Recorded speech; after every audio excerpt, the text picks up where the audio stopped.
Hi and welcome to my channel. I'm so glad you could join me. I always look forward to your visit.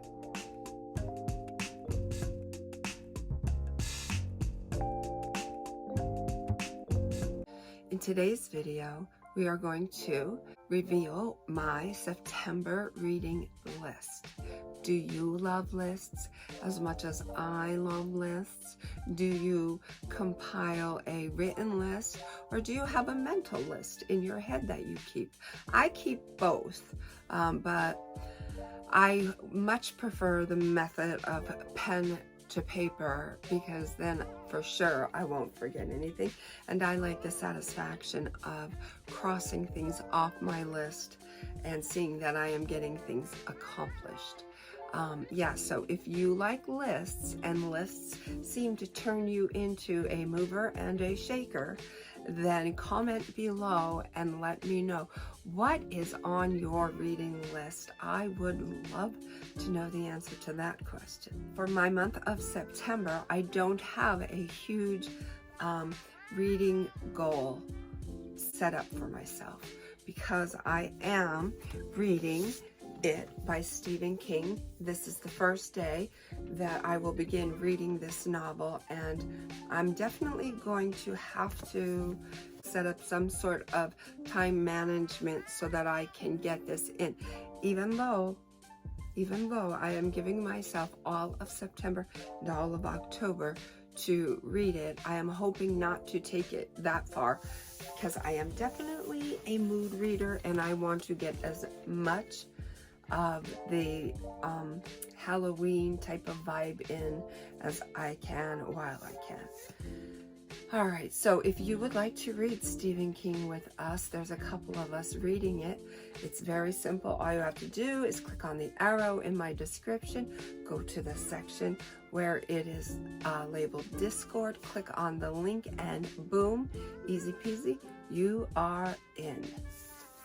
And we would love to have you. So I'm not going to discuss too much of that book, because I already did a previous video on what my intentions and how that book came to become a part of my life. So if you would like to check that video out, I will leave a link to it in my description. The books that I'm going to work on in the month of September are fun books. They are fun. I am going to be reading Poison for Breakfast by Lemony Snicket. That is such a fun name. So I'm gonna have to find out about this person. Anyways, dear reader, are you confused? Do you have any idea what is going on? Of course you are, and of course you don't. This book is about bewilderment, a word which here means not having the faintest idea what is going on at any given time. It is also something of a murder mystery in which a dreadful crime is investigated in the hopes of finding out what happened to the poor murdered victim. The person investigating is me. So is the poor murdered victim. The clue in this investigation include a suspicious stranger, an upsetting supermarket, the strange way literature is made, painful embarrassment, long songs, improperly prepared eggs, and other things which I happen to think are important.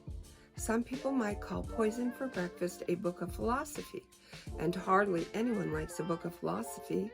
When a person begins to investigate the bewildering world and their own inevitable death, they begin to suffer from a deeply troubling kind of bewilderment experienced by anyone foolish enough to love literature. Unless you are that sort of person, I recommend reading something else entirely. With all due respect, Lemony Snicket. So this is going to probably be a cute little read, and it's a short read for sure.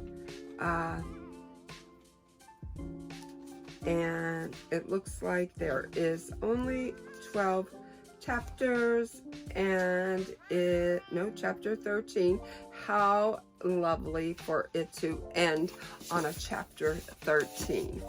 And it looks like it clocks in at 154 pages. So this is a one-dayer.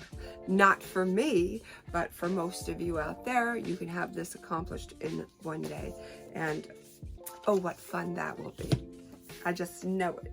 I feel like a swami. I can foresee the future. Anyone who sets out to read Poison for Breakfast is going to have the time of their life. So pick it up, download it, do what you have to do to get this book. I wanted to read this for a long time now, but I bought it in December of 2021 whilst I was decorating my tree. I was listening to Books and Lala, and she had mentioned this book, and my ears perked up. And after decorating my tree, I ran right to the bookstore to go and get it. And I can't wait to read it. I'm excited. Rachel Harrison, Cackle. It's good to be wicked. And this is what it looks like. Isn't that a beaut of a book? Yeah. And yeah. This witty page-turner puts its spell on me. Cackle is a charming and very contemporary story about self-realization, a gal pal Adam's family in the best way. Clever and massively enjoyable.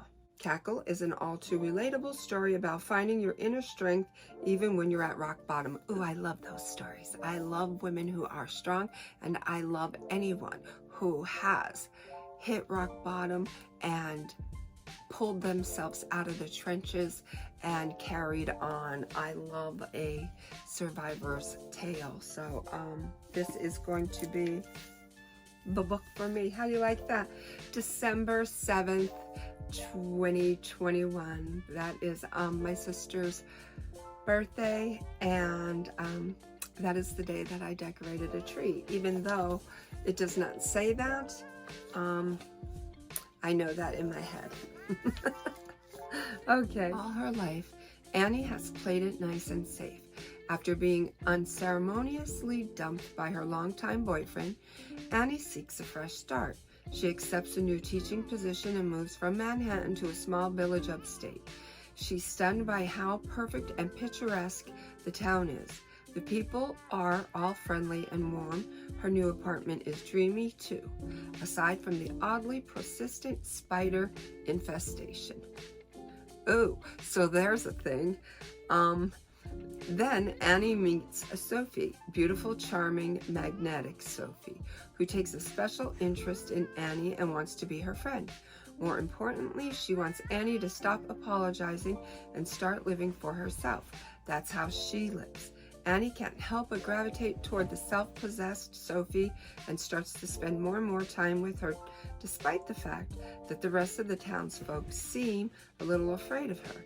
And, like, okay, there are some things. Sophie's appearance is uncanny and ageless. Her mansion in the middle of the woods feels a little unearthly, and she just seemed to wield a certain power, but she couldn't be.